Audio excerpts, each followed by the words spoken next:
January 5, 1943, Kula Gulf, Solomon Islands. Lieutenant Red Cochran gripped the fire control director aboard the cruiser USS Helena as 4 IED-3A dive bombers completed their attack run against the American task force. These VALs struck the New Zealand cruiser Achilles and were turning away with characteristic Japanese precision. Cochrane-armed shells containing technology that would rewrite the mathematics of aerial warfare. 2 salvos thundered from Helena's aft 5 in battery. One of the departing Japanese aircraft erupted in flames without being touched, ripped apart by shrapnel from a shell that exploded 30 ft away. The pilot never understood what killed him. Neither did his commanders. Neither would the Japanese High Command for the remainder of the war. This was the first combat kill by a weapon that military historians would later rank alongside radar and the atomic bomb in strategic importance. The proximity fuse, deceptively C-named the variable time or VT fuse, had just announced itself to the Pacific War. Over the next 2.5 years, this technology would fundamentally alter Japanese tactical calculations, shatter their aerial offensive capability, and save thousands of American lives.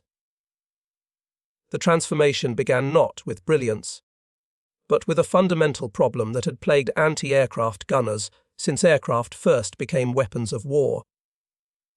December 7, 1941. Pearl Harbor, Oahu. As Japanese aircraft screamed through tropical skies, American gun crews fought back with everything available. 5, in naval guns, thundered from damaged ships, hurling shells skyward at attacking dive bombers and torpedo planes. Each shell required manual fuse setting.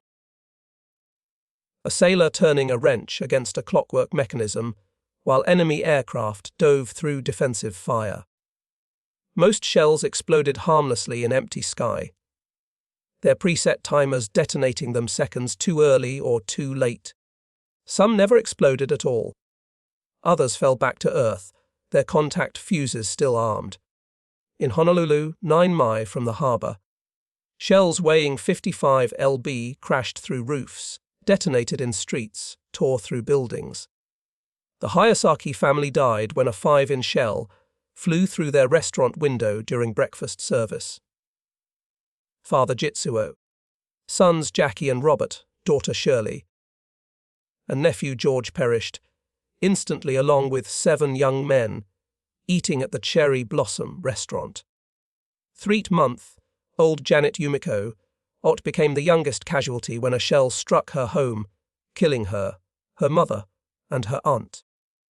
By the time smoke cleared over Pearl Harbor, 68 civilians lay dead. 32 of them had been killed in Honolulu.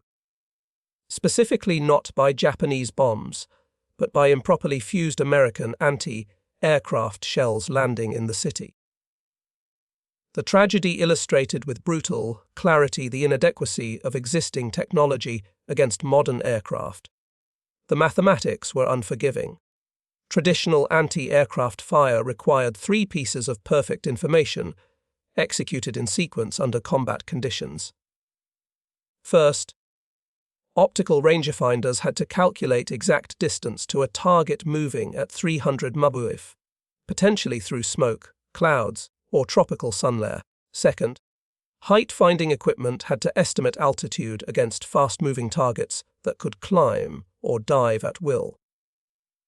Third, fire control computers had to calculate where the aircraft would be in the 15 to 30 seconds it took a shell to reach altitude.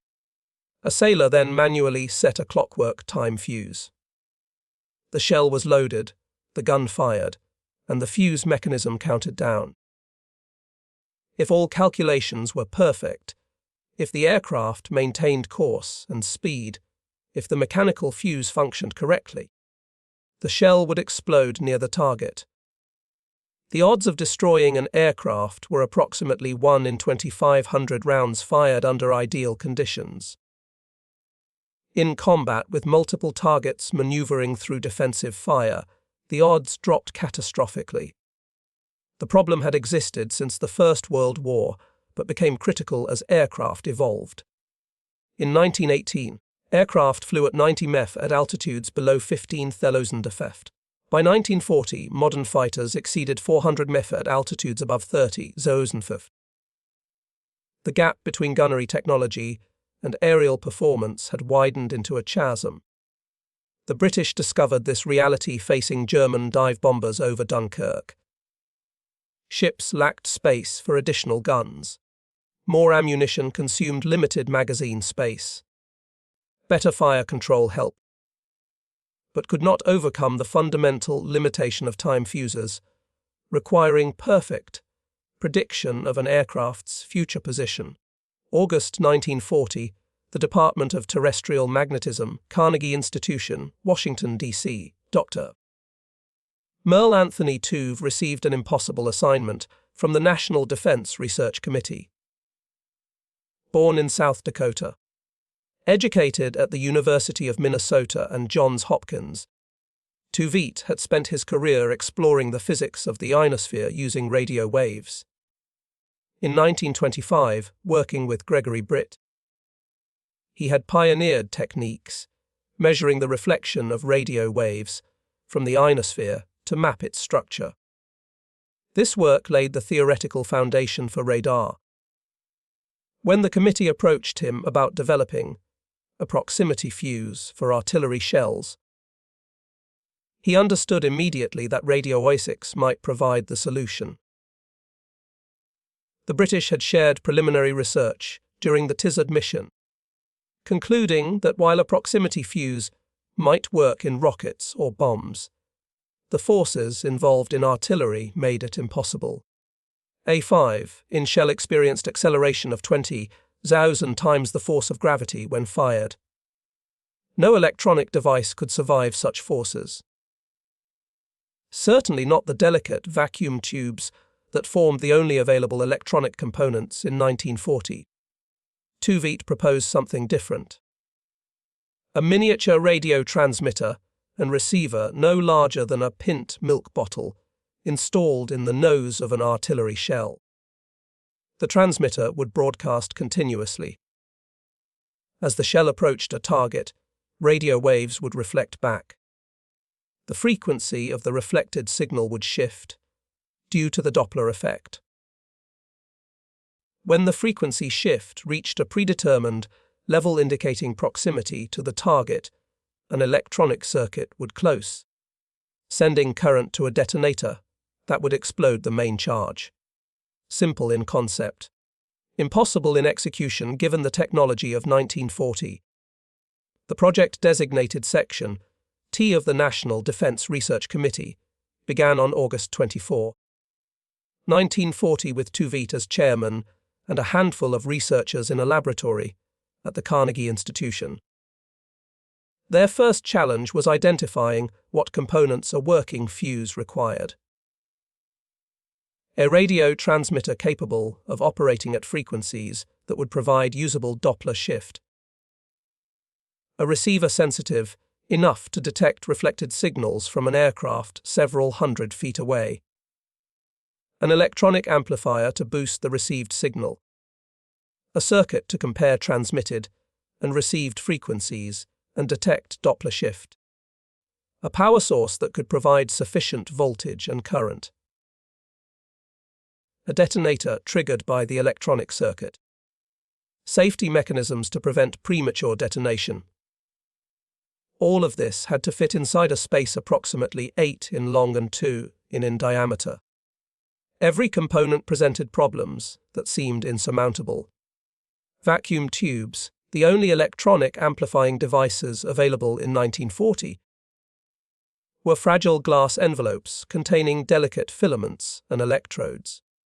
Standard radio tubes were 6 in tall and weighed several ounces. The largest tubes manufactured for rugged applications were designed for mobile military radios and could withstand 10 g of acceleration. The fuse required tubes that could survive 20,000 g. At 20,000 g, A one's tube would weigh 250 lb for the fraction of a second. It took the shell to travel down the barrel, forces sufficient to turn solid steel into fragments. October 1940. Laboratories across America received urgent requests from the National Defense Research Committee. Western Electric Company and Radio Corporation of America were asked to develop miniaturized vacuum tubes, hardened for extreme acceleration. Sylvania developed specialized glass formulations. Raytheon experimented with tube designs featuring planar electrodes that distributed forces more evenly.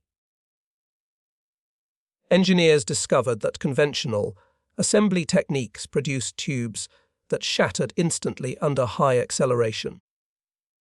The solution required innovations in every aspect of tube design and manufacturing.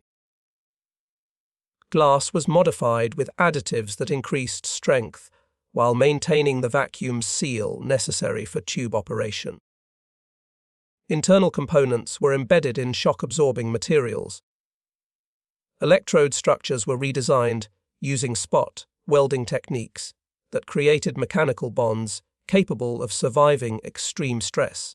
By spring 1941, after thousands of design iterations, acceptable tubes emerged from production lines measuring less than an inch in height and capable of surviving 20 zeros acceleration. The power source presented equally daunting challenges. Harry Diamond and Wilbur Hinman at the National Bureau of Standards developed an ingenious solution. A glass tube filled with electrolyte solution sealed with metal plates at each end. When the shell was at rest, the liquid remained in the center of the tube, isolated from the metal plates. When fired, centrifugal force from the shell's spin forced the electrolyte outward against small pieces of metal embedded in the tube walls. Chemical reaction between the electrolyte and metal plates generated electrical current. The battery activated only when the shell was spinning, providing a built-in safety mechanism that prevented premature detonation. May 6, 1941, Dahlgren Naval Proving Ground, Virginia. 6 prototype fuses, built by the National Bureau of Standards team, were loaded into air-dropped bombs and tested over water. Radio transmitters activated. Receivers detected reflections from the water's surface. Electronic circuits triggered detonators. All 6 bombs exploded at the correct altitude. The success validated the basic concept. But bombs experienced only a few hundreds of acceleration when released from aircraft. Artillery presented a challenge 2 orders of magnitude greater. By June 1941, Section T had expanded to over 100 engineers, physicists, and ordnance specialists. A former automobile dealership in Silver Spring, Maryland, became the main laboratory, with security so tight that neighbors speculated about the mysterious activities behind blackout curtains. The cover story described research into optical instruments. The reality was a crash program to develop a weapon that Allied military leaders believed could alter the course of the war. The development process revealed a cascade of engineering challenges. The antenna had to be small enough to fit in the nose, while efficient enough to transmit and receive radio signals. Engineers developed a ring antenna circling the fuse body. The transmitter circuit had to generate radio frequency signals at 70 to 90 MHz. Circuit designers created transmitter designs using just 3 vacuum tubes. The receiver circuit had to detect signals, 1/millionth the strength of the transmitted signal. Amplifier stagers using 4 vacuum tubes provided sufficient gain. The Doppler detection circuit compared transmitted and received frequencies, closing an electrical contact when the difference indicated proximity to a target. December 1941. The attack on Pearl Harbor transformed the proximity fuse project from important research to critical priority. The Navy had been skeptical that electronics could survive gun launch. Witnessing the inadequacy of time fuses during the Pearl Harbor attack eliminated all doubts. Production contracts expanded from millions to hundreds of millions of dollars. Johns Hopkins Applied Physics Laboratory was founded on March 10, 1942, to centralize development. 5 companies received contracts to mass-produce fuses following designs developed at APL. Crossley Corporation in Cincinnati, RCA. Eastman Kodak, General Electric, and McQuay Norris committed entire factories to fuse production. Over 100 factories would ultimately participate, producing components for fuses that each contained approximately 130 miniaturized parts. The goal was 40,000 fuses per day by late 1943, 70,000 per day by war's end. The secrecy surrounding the project was absolute. Workers assembling components never knew what the final product would do. Different companies manufactured different sub-assemblies. The designation variable time fuse were chosen specifically to mislead anyone who might learn of the project. The code word PZT was used in military communications, even after combat use began. Captured fuses that failed to detonate were assumed to be some kind of advanced time fuse. Japanese and German intelligence never determined the true nature of the technology.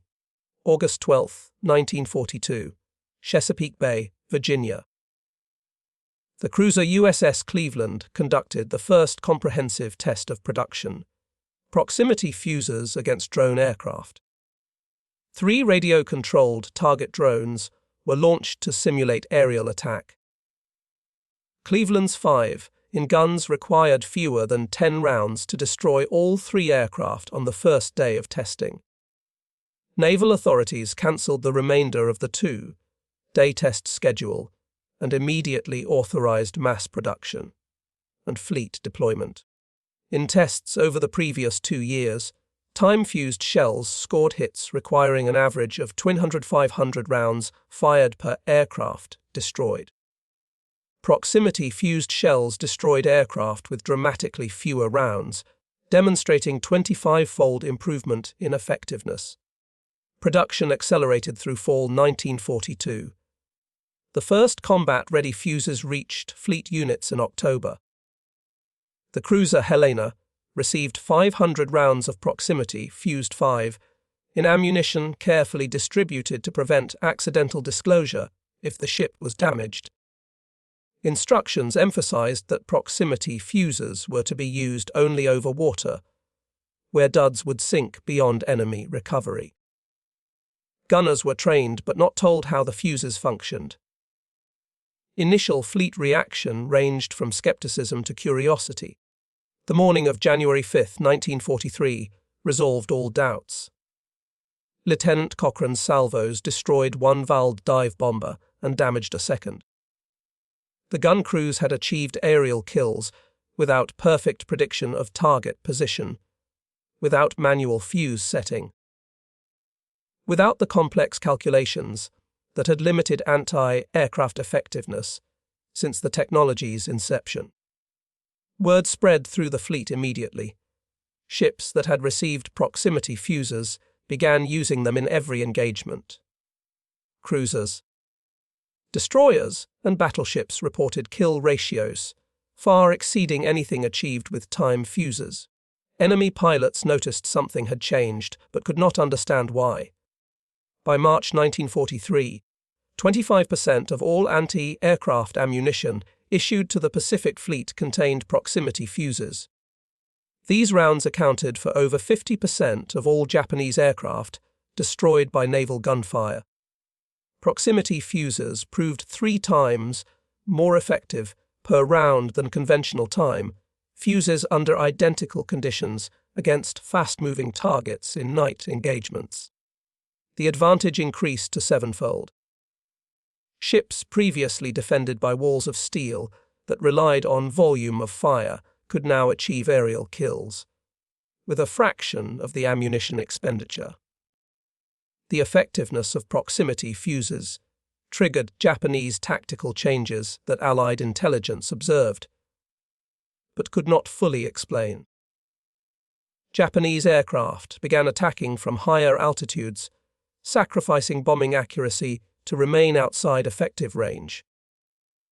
Torpedo bombers approached at wave-top altitude, where radio reflections from the ocean surface caused premature detonations. Dive bombers released at steeper angles to minimize exposure time.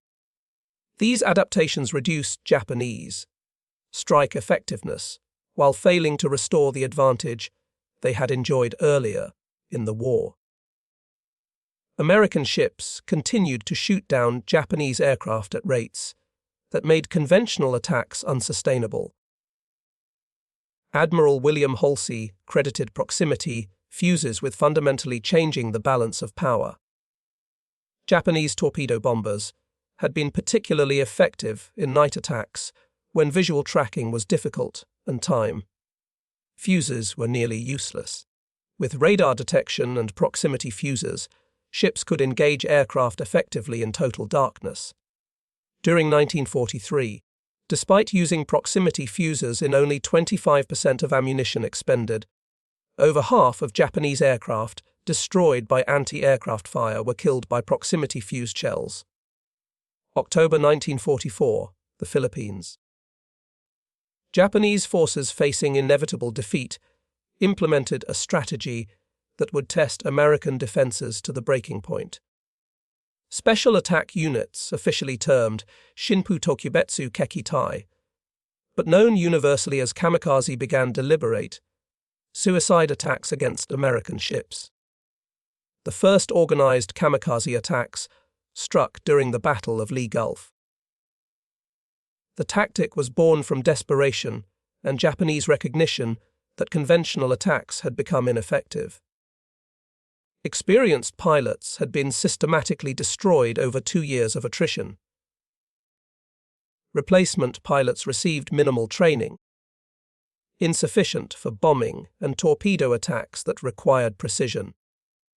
Kamikaze attacks required only enough skill to keep an aircraft pointed at a target.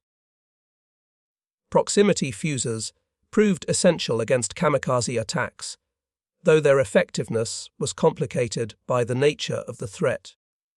Conventional attacks saw aircraft approach, release weapons, and attempt to escape. Proximity fuses destroyed attackers at distances where damaged aircraft would miss their targets. Kamikaze attacks removed the escape phase. Pilots flying damaged aircraft continued toward targets, sometimes surviving long enough to crash into ships, even after sustaining damage that would have caused conventional attackers to abort. The solution required concentration of fire that destroyed aircraft completely, rather than merely damaging them. Ships increased rates of fire, created denser patterns of proximity, fused shells, and engaged targets at longer ranges. The destroyer USS Hadley and destroyer escort USS Evans, operating as radar pickets, faced 156 attacking aircraft on May 11, 1945, during a 90-minute engagement. Hadley destroyed 12 aircraft before being struck by 4 kamikazes that remained airborne long enough to crash into the ship despite being hit by anti-aircraft fire. Evans destroyed 23 aircraft before damage forced her withdrawal. Post-action analysis showed that proximity fuses had been indispensable, destroying aircraft at ranges where time fuses would have been ineffective. Without proximity fuses, both ships would certainly have been sunk in the first 30 minutes. Statistical analysis from the Pacific War documented the effectiveness precisely. Between October 1944 and August 1945, American naval forces destroyed 278 Japanese aircraft using proximity-fused ammunition. Ralph Baldwin's analysis in his authoritative study showed that only 46 would have been destroyed using conventional time fuses under identical circumstances. The 6-1 effectiveness ratio translated directly to lives saved and ships kept in action. At Okinawa, where American ships faced the most intensive kamikaze operations of the war, proximity fuses accounted for a significant percentage of Japanese aircraft destroyed, though the majority of kills still came from combat air patrols and shorter-range automatic weapons. June 12, 1944. The fields of northern France. While proximity fuses revolutionized naval warfare in the Pacific, restrictions had prevented their use over land, where unexploded fuses might fall into enemy hands. German technical intelligence had proven capable of reverse engineering captured equipment, but the V-1 flying bomb campaign against London forced reconsideration. Beginning June 13, 1944, Germany launched thousands of V-1 cruise missiles at England, with over 120 per day at the height of the assault. Traditional anti-aircraft defences struggled against targets travelling at 400 mph at altitudes below 2,000 ft. Churchill personally authorised use of proximity fuses against V-1s, despite the risk of technology disclosure. Modified fuses were rushed into production at Crossley Corporation and flown across the Atlantic by special Lancaster bomber flights. British 3.7 and American 99mm anti-aircraft guns began firing proximity-fused ammunition against incoming V-1s in mid-July 1944. The effect was immediate and overwhelming. During the first week, kill rates increased from 10% to 24%. By the fourth week, 79% of V-1s were destroyed by proximity-fused anti-aircraft fire. On one day toward the end of the campaign, radar detected 4 V-1s approaching England. Proximity-fused anti-aircraft guns destroyed 68. Of the remaining 36, fighter aircraft destroyed 32. Only 4 reached London. The British capital was saved by technology developed on the other side of the Atlantic. December 16, 1944. The Ardennes Forest, Belgium. German forces launched their final major offensive in the west, attacking through terrain considered impossible for armour. The Battle of the Bulge caught American forces by surprise in weather that grounded air support. Colonel George Axelson, commander of the 406th Artillery Group at Mono, Germany, made an unauthorized decision that day. Facing masked German infantry assault, he ordered his gunners to use proximity fuses in ground combat despite strict prohibitions against land use. The emergency, he decided, trumped the restrictions. 3 days later, on December 19th, General Dwight Eisenhower formally requested authorization to use proximity fuses in ground operations. All restrictions were removed on December 21, 1944. The effect on German forces was catastrophic. Traditional artillery fired shells that buried themselves in mud or snow before exploding, directing energy downward and limiting fragment distribution. Proximity-fused shells detonated 20 to 50 ft above ground, showering fragments over areas 50 times larger than ground-burst shells. German infantry advancing through open areas found themselves subjected to air bursts no foxhole or trench could protect against. Each shell created a lethal fragment pattern covering over 3,000 square ft, compared to 60 square ft for conventional ground burst shells. General George Patton, whose Third Army received priority allocation of proximity-fused ammunition, documented the devastation. On the night of December 25th, his artillery caught a German battalion attempting to cross the Soar River near Ikanak. A single battalion firing proximity-fused shells killed 702 German soldiers by actual count. Patton wrote to the War Department. The new shell with the funny fuse is devastating. We caught a German battalion which was trying to get across the Soar River with a battalion concentration and killed by actual count 7,002. I think that when all armies get this shell, we will have to devise some new method of warfare. I am glad that you all thought of it first. Between December 1944 and March 1945. From the Battle of the Bulge to the crossing of the Rhine, proximity-fused anti-aircraft shells firing against German aircraft brought down over 1,000 enemy planes. In ground combat, proximity-fused artillery shells calibrated for air burst detonation took fearful tolls. Advanced fire control radar enabled artillery meant to destroy targets on reverse slopes of hills and beneath forest canopy, where conventional fire was impossible. The Germans captured approximately 20,000 proximity fuses when they overran an American ammunition dump during the Battle of the Bulge. German ordnance experts examined the fuses, but concluded they could not possibly function as intended. The technical specifications seemed impossible. Electronics that could survive artillery, launch forces were considered beyond current technology. The Germans assumed the fuses were some kind of advanced time mechanism they did not fully understand. The fuses were warehoused and eventually abandoned as German forces retreated. The secret remained secure not through security measures but through German disbelief that the technology could exist.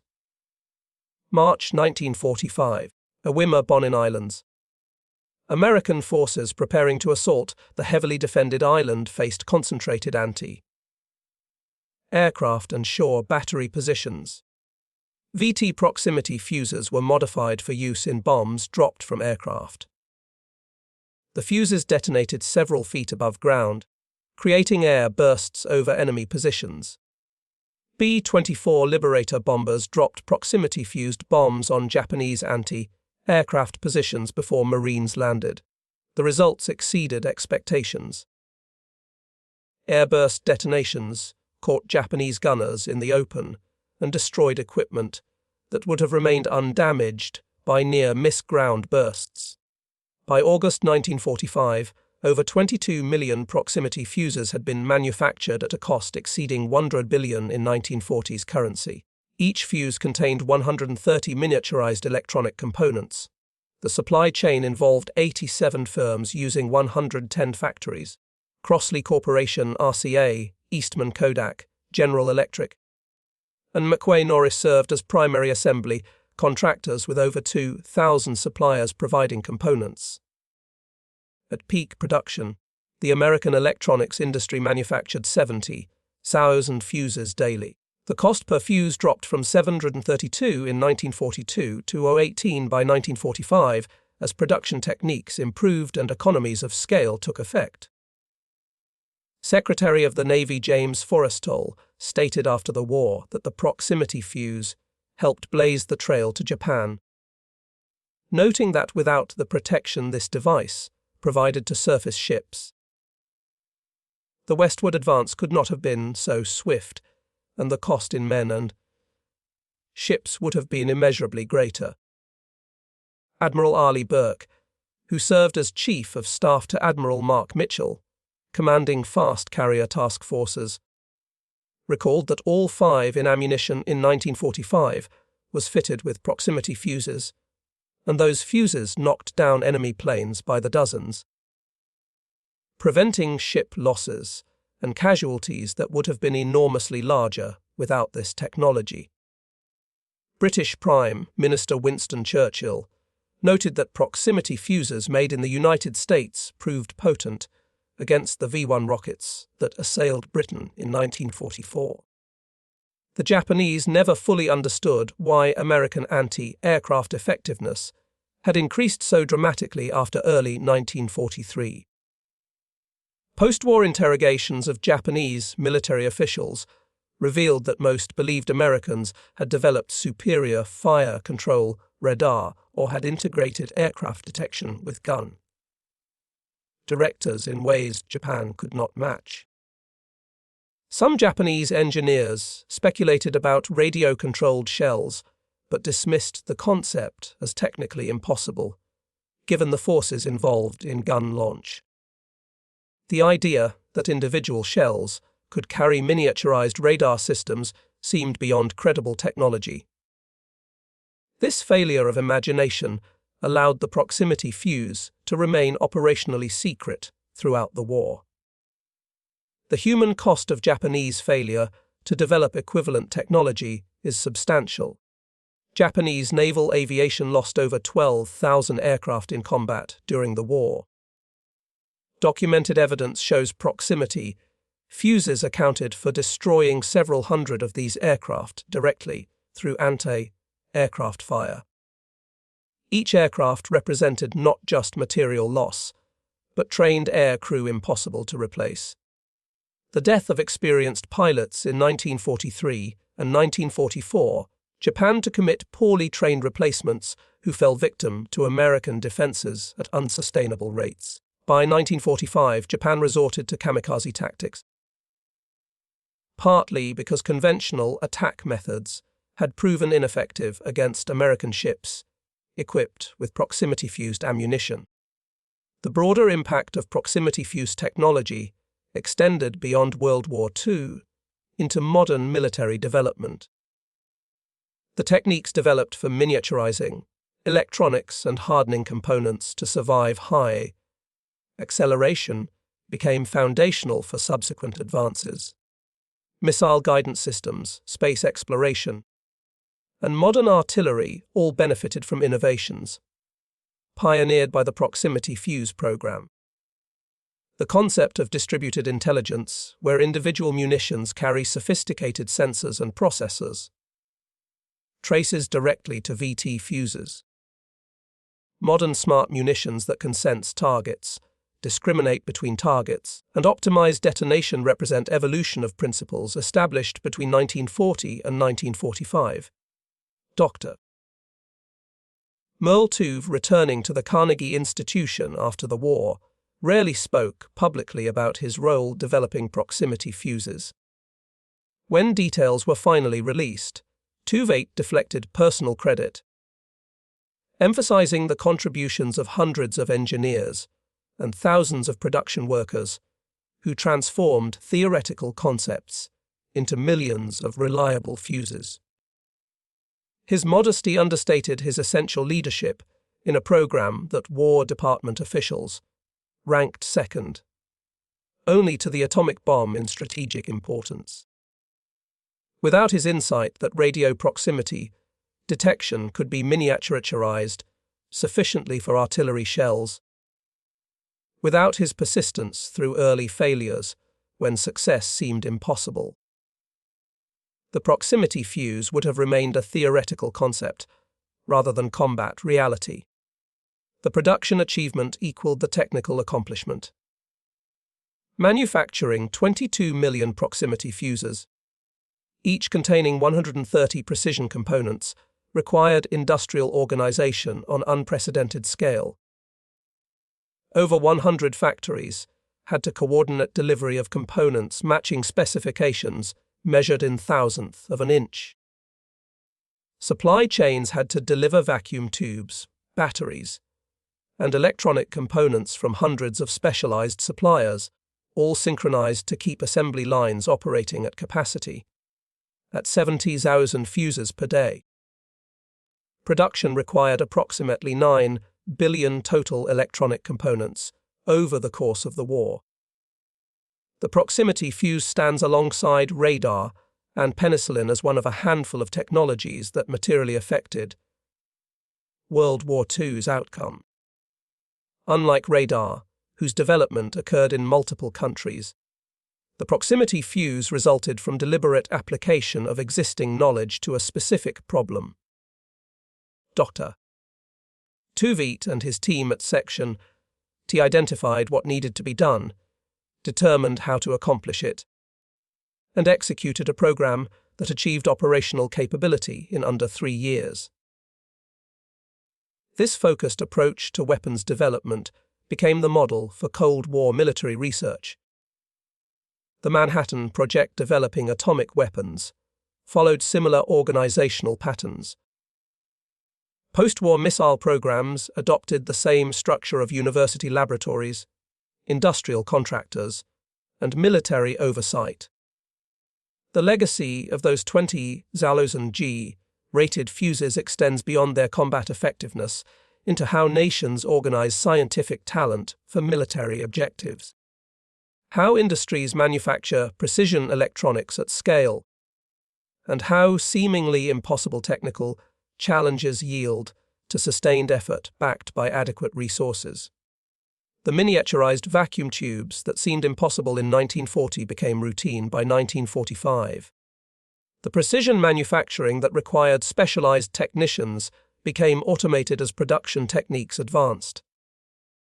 But in 1943, 1944, and 1945, as Japanese aircraft fell from the sky, as German infantry died under precisely timed air bursts, as V-1 missiles disintegrated over the English Channel, the proximity fuse represented the cutting edge of what human ingenuity could achieve. Lieutenant Red Cochrane, watching that first Japanese valve disintegrate on January 5, 1943, understood that something fundamental had changed in aerial combat. His gun crew had destroyed an aircraft without perfect aim, without precise fuse setting, without any of the calculations that had limited anti-aircraft effectiveness for decades. The shell had done the work, sensing the target, timing its own detonation, achieving what human gunners could only approximate. In that moment off Guadalcanal, a new era in warfare had begun. The age when individual munitions carried intelligence sufficient for autonomous operation had arrived. The story of the proximity fuse proves that sometimes the greatest victories are won not through destruction but through demonstration, not through propaganda, but through prosperity of ideas, not through hatred, but through the application of scientific method to the brutal realities of modern warfare. The German soldiers and Japanese airmen who faced proximity fuses never understood what killed them. They reported only that American defenses had become impossibly accurate, that ships seemed able to shoot down aircraft regardless of maneuvering, that artillery created explosions that seemed to seek targets with supernatural precision. The proximity fuse did not win the war alone. No single technology did, but it contributed to victory in ways that saved thousands of American lives and accelerated Axis defeat by making aerial offensive operations unsustainable against well-defended targets. Those 20 WWII-graded fuses, each one representing the technological limits of 1940s science, turned American artillery into a weapon system that enemy forces never expected and could never effectively counter. They remain a testament to what free societies can achieve when scientific curiosity, industrial capacity, and strategic necessity align in pursuit of a common goal worthy of such extraordinary effort and innovation.